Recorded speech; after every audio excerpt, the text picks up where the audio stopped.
whoever you think of as the worst person. If you put yourself in their shoes, what would you have done? Would you have been any better? Would I have been any better? I can't say with certainty. So why do bad things that happen to good people can really only be looked at after we understand who is a good person, who is a bad person. Now we might, by consensus, on no other basis, agree that Hitler and Saddam and their ilk were probably pretty bad people. But until we can give a solid basis for saying that this is a good person, this is a bad person, we really can't justify or we can't question why bad things should or shouldn't happen to a person. Because there's no basis for us to say, well, this person is bad or this person isn't bad. Right? But getting beyond that difficulty, which is really only a difficulty in terms of how to measure and how to understand. To get to the essential answer to that question, if bad things were not to happen to good people, then that would put a very strong compulsion in religion or in following a spiritual path, which would entirely eliminate the value of that spiritual path. Right?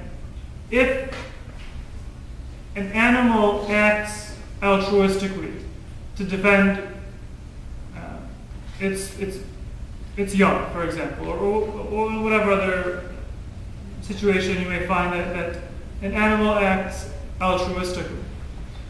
If it's based on instinct, to the extent that it's based on instinct, that action doesn't really have any moral significance.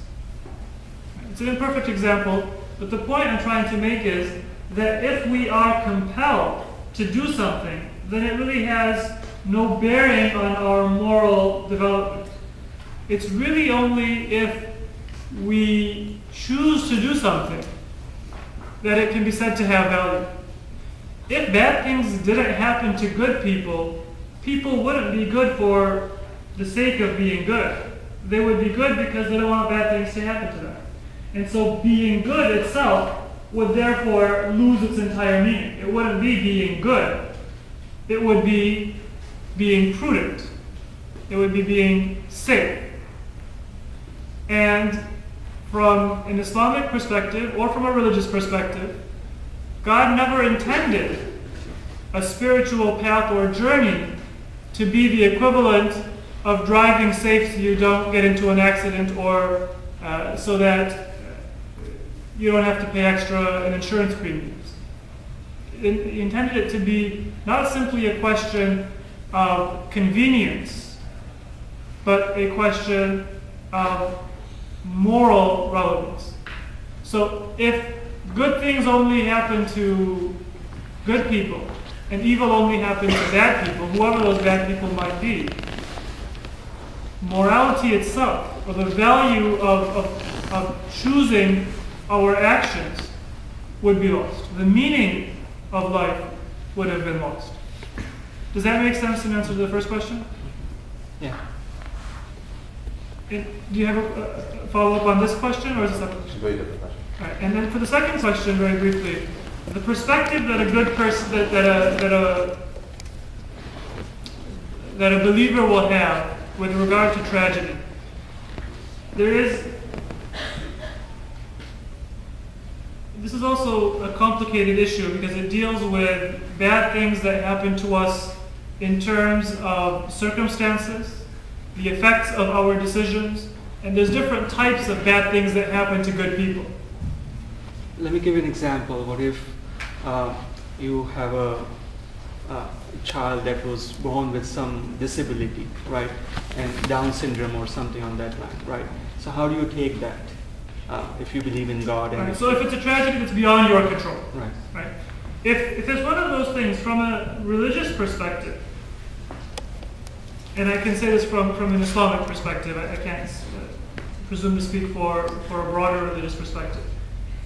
Because there is a truth, and because there is a purpose behind all that exists, the the fact that there is some greater good in that having taken place is a given.